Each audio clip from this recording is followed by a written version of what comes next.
Hello and welcome back to your channel knowledge with CK. Start करते हैं हमारा आज का ट्यूटोरियल जो है आपके भारतीय संविधान की अनुसूचियों पे, यानी कि schedule of Indian constitution.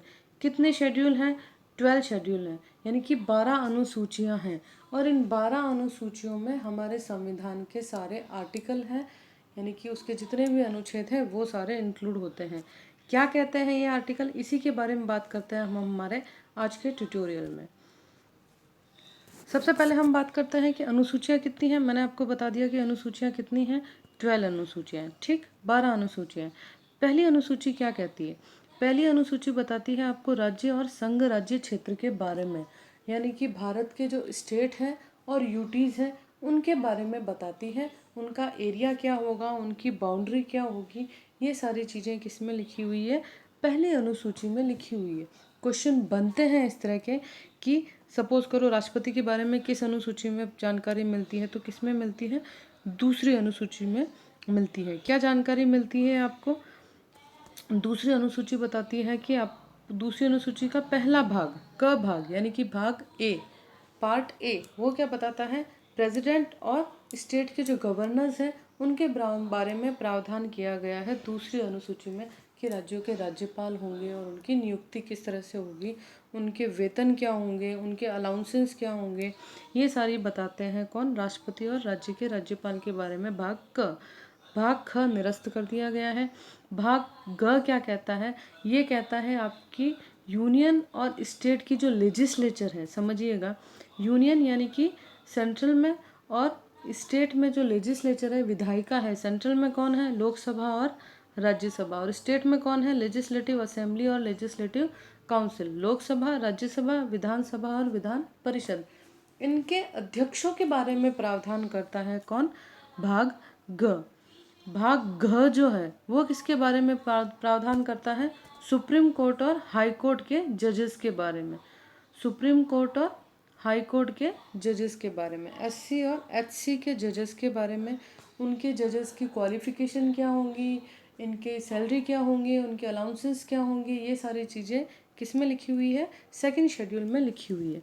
Third सूची क्या बताती है? थर्ड सूची इनकी शपथ का, यानी कि उनकी ओथ का प्रावधान करती है। थर्ड अनुसूची में इतना ही है। चौथी अनुसूची क्या बता रही है? राज्यसभा में स्थानों का आवंटन। समझा दूं मैं आपको, अभी कुछ राज्यों में राज्यसभा चुनाव होने हैं, तो इन राज्यसभा चुनावों की जो प्रक्रिया प्लस इन राज्यसभा चुनावों की सीटों का आवंटन किस तरह से किया जाएगा, वो सारा लिखा हुआ है आपकी चौथी अनुसूची में।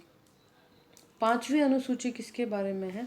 पांचवी अनुसूची है आपकी जो अनुसूचित क्षेत्र और अनुसूचित जनजातियां होती हैं उनके एडमिनिस्ट्रेशन सिस्टम, यानी कि जो ट्राइबल एरियाज़ होते हैं, मैं ये कह दूं, या फिर ये कह दो आपके एससी जो वाले एरियाज़ होते हैं, या ये जो जनजातियां होती हैं एसटी एससी वाली, इनके प्रशासन और नियंत्रण के बारे में उपबंध किए गए हैं। कहाँ पर? पांचवी अनुसूची में। इसके भाग क में कहा गया है साधारण एरियो के बारे में या साधारण जातियां जनजातियों के बारे में। भाग ख अनुसूचित क्षेत्रों अनुसूचित जनजातियों का प्रशासन और नियंत्रण, यहाँ पे क्षेत्र और अनुसूचियों में संशोधन करने के बारे में जो भी प्रावधान है वो आपके पांचवी अनुसूची में किए गए हैं। छठी अनुसूची क्या बताती है? छठी अनुसूची है आपकी असम, मेघालय, त्रिपुरा, मिजोरम राज्यों में जनजातीय क्षेत्रों का प्रशासन का प्रावधान। ये जो आपके 4 राज्य हैं, असम, मेघालय, त्रिपुरा और मिजोरम, इन राज्यों में क्या प्रावधान किए गए हैं वो सारा बताया जाता है आपकी किसकी? छठी अनुसूची में। ठीक, सातवीं अनुसूची जो हमारी लिस्ट है, यूनियन लिस्ट, स्टेट लिस्ट और कॉन्करेंट लिस्ट। यूनियन, स्टेट और कॉन्करेंट लिस्ट, इन लिस्ट में कुछ काम दिए गए हैं जो इनको बांटे गए हैं। यूनियन लिस्ट में जो सब्जेक्ट दिए गए हैं, जो विषय दिए गए हैं, उनके ऊपर लॉ बनाने का काम यूनियन ही करती है। स्टेट लिस्ट के सब्जेक्ट में जो लॉ बनाने का काम है वो सिर्फ स्टेट ही करेगी।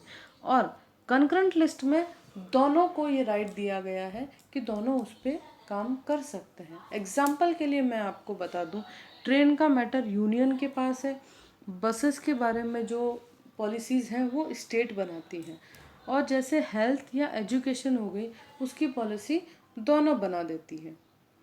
तो दोनों को काम दिए गए हैं, यानी कि 3 लिस्ट बनाई हुई है। और ये लिस्ट वाला प्रावधान हमने कहाँ से लिया है? ये प्रावधान हमने लिया है ऑस्ट्रेलिया से। याद रखने वाली बात है, पूछा जा चुका है कि ये प्रावधान कहाँ से लिया गया है।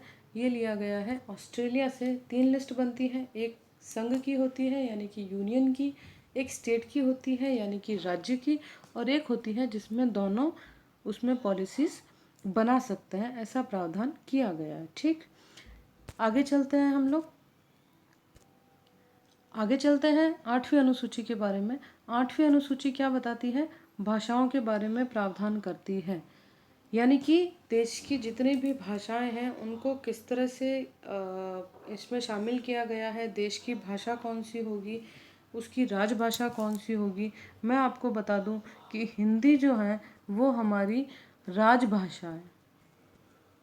राजभाषा, राष्ट्रीय भाषा या नेशनल लैंग्वेज हमारी कोई है ही नहीं अभी तक। ये हमारी क्या है? राजभाषा है। ये कह सकते हो आप हिंदी को, हिंदी हमारी क्या है? राजभाषा है। तो हमारी क्या है? कोई भी नेशनल लैंग्वेज नहीं है। अभी तक 22 भाषाओं को हमने इस लिस्ट में लिख लिया है। इसमें 3 संशोधन हो रखे हैं। देख लेते हैं ये संशोधन कब हुए हैं आपके। पहला संशोधन जो हुआ है वो हुआ था आपका 1967 में, और इसमें सिंधी भाषा को शामिल किया गया था। ठीक, सिंधी भाषा को। फिर हुआ है आपका 1992 में, और इसमें कौन कौन सी भाषाएं शामिल हुई थी? नेपाली,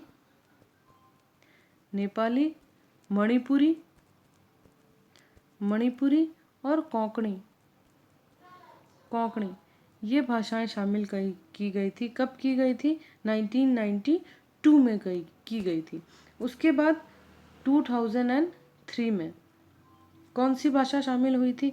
एक तो हुई थी मैथिली, एक हुई थी संथाली, एक हुई थी बोडो, और एक हुई थी डोगरी।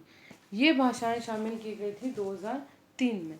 3 बार संशोधन हुए हैं और अलग भाषाओं को शामिल किया गया है। पहला संशोधन कब हुआ? 67 में, दूसरा हुआ 92 में, और तीसरा हुआ 2003 में। ये इम्पॉर्टेंट है, आपसे पूछा जाएगा तो इसके बारे में पूछा जाएगा, क्योंकि अभी तक के लिहाज से लेटेस्ट यही है 2003 वाली। पूछा ये जाएगा कि इनमें से कौन सी भाषाएं जो अनुसूची में 8वीं अनुसूची में नहीं ली गई थी। 4 ऑप्शन दिए जाएंगे जिनमें से 3 सही होंगे और चौथे को आपको बाहर निकालना पड़ेगा। तो आपको चारों नाम याद होने चाहिए, मैथिली, संथाली, बोडो और डोगरी। MSBD, मैथिली, संथाली, बोडो और डोगरी। मैथिली, संथाली, बोडो और डोगरी याद आपको करना पड़ेगा। आप कैसे करना चाहते हैं आपकी मर्जी। आप कोई शॉर्टकट बनाना चाहते हैं तो बनाएं, बाकी मेरा हमेशा यही होता है कि शॉर्टकट ना बनाइए, सीधा सीधा याद कीजिए। चीज़ को 1 बार 2 बार 3 बार आप जब कंटिन्यू पढ़ते हो और उसे वीकली रिपीट करते रहते हो तो वो आपको अपने आप याद हो जाएगी। आपको कोई शॉर्ट ट्रिक बनाने की ज़रूरत नहीं है। कितनी चीज़ों की शॉर्ट ट्रिक बनाओगे भाई? जीके बहुत वास्ट है, तो इतनी सारी शॉर्ट ट्रिक्स याद करोगे, उससे अच्छा इन्हीं को याद कर लो। ऐसा काम क्यों करना? तो चीज़ को 2-3 बार आप कंटिन्यू पढ़ते हो तो वो वैसे भी आपको याद हो जाती है। कितनी अजीब बात है, इतनी भाषाएं शामिल हो गई लेकिन राजस्थानी का नंबर नहीं आया जी। ये भाषा सबको बड़ी प्यारी है हमारे यहाँ, स्पेशली बच्चों को। उनको बड़ा शौक है ये भाषा बोलने का। मुझे कोई दिक्कत नहीं है, उनको ये भाषा बोलने का शौक है, इट्स वेरी गुड। लेकिन मेरा हमेशा यही होता है कि जब तक बच्चे रहते हैं तब तक तो इस भाषा के पीछे भागते रहते हैं, और जैसे ही बड़े हुए इससे कन्नी काट लेते हैं। ऐसा क्यों? आज़ादी को इतने साल हो गए, क्या हम अपनी भाषा को मान्यता नहीं दिला सकते? ऐसा क्यों है? इतनी सारी भाषाएं, हर स्टेट की अपनी एक लैंग्वेज है। बंगाली, गुजराती, पंजाबी, सिंधी, कन्नड़, मलयालम, तमिल, सारी लैंग्वेज हैं। डोगरी, बोडो, ये देखो। लेकिन नहीं है तो कौन सी? राजस्थानी नहीं है। चलो प्रयास जारी है। राजस्थानी और भोजपुरी, इन दोनों के बीच में संभावना है कि भोजपुरी को मान्यता मिल जाएगी, यानी कि 23वीं भाषा भोजपुरी हो सकती है, ऐसा लग रहा है। और फिर अगर राजस्थानियों के प्रयास रहे तो शायद राजस्थानी का नंबर भी लग जाए। लेकिन प्रयास कौन करेगा? हम और आप यानी कि हम राजस्थानी करेंगे, जिन्हें पता नहीं क्यों बड़े होने के बाद राजस्थानी बोलने में बड़ा अजीब सा लगता है, तब सारी वो अंग्रेजी बाहर निकल आती है और हमें लगता है सारा स्टैंडर्ड अंग्रेजी में ही है। आप जाके देखो, साउथ में जाओ, ईस्ट में जाओ, इंग्लिश सबको आती है, लेकिन बोलना वो अपनी लैंग्वेज ही पसंद करते हैं। चलिए छोड़िए, मेरा टॉपिक लैंग्वेज नहीं है, मेरा टॉपिक तो है शेड्यूल। ये तो एक फ्रस्ट्रेशन था जो निकल आया बाहर। 9th अनुसूची के बारे में बात करते हैं हम लोग। विशिष्ट अधिनियमों और विनियमों का सत्यापन है आपकी 9वीं अनुसूची, जो किसके बारे में है, मैं सीधी सीधी भाषा में समझाऊं, भूमि सुधार के बारे में। ये जो आपका बना हुआ है शेड्यूल, ये भूमि सुधार को लेकर बना हुआ है, संपत्ति के अधिग्रहण को लेकर बना हुआ है। इसके बारे में भूमि सुधार से बारे में जो डिटेल है वो किया गया है। भूमि सुधार या संपत्ति का अधिग्रहण आप समझ लीजिए, ठीक। उसके बाद जो 10वीं अनुसूची है, ये किया गया है दल परिवर्तन के आधार पर निर्हता के बारे में उपबंध किए गए हैं। यानी कि जो पॉलिटिकल लीडर हमारे इधर से उधर कूद आते हैं ना, कभी बीजेपी, कभी कांग्रेस, कभी निर्दलीय, अपनी ज़रूरत के हिसाब से जो चेंज कर लेते हैं, या जो भी उनका मोटो होता है, जो भी उनके कारण होते हैं उसके हिसाब से, कि भाई अगर आप दल परिवर्तन करते हैं, अगर आप अपनी पार्टी छोड़ते हैं, तो मान लो अगर आप आज बीजेपी में हो और बीजेपी में कैबिनेट मिनिस्टर हो, अगर आप आज बीजेपी छोड़ते हो तो आपको वो कैबिनेट मिनिस्ट्री भी छोड़नी पड़ेगी।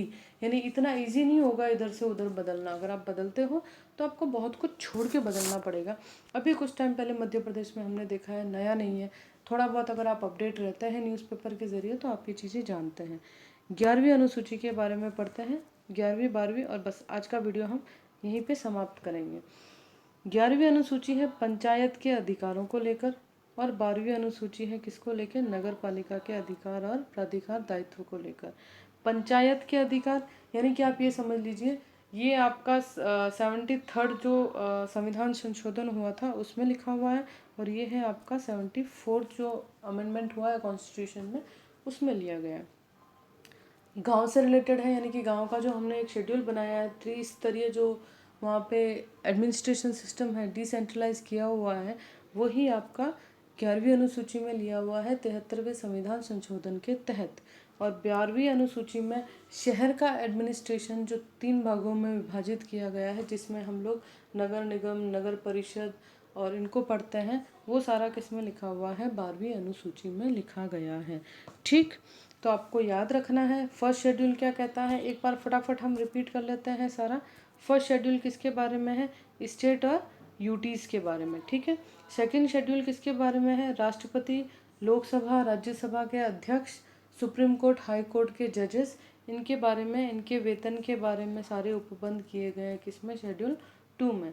शेड्यूल 3 में क्या किया गया है, इन सब की ओथ के बारे में डिसीजन लिया गया है, किसके बारे में, ओथ के बारे में जिक्र किया गया है। सॉरी, डिसीजन वर्ड गलत यूज़ कर लिया मैंने, ठीक।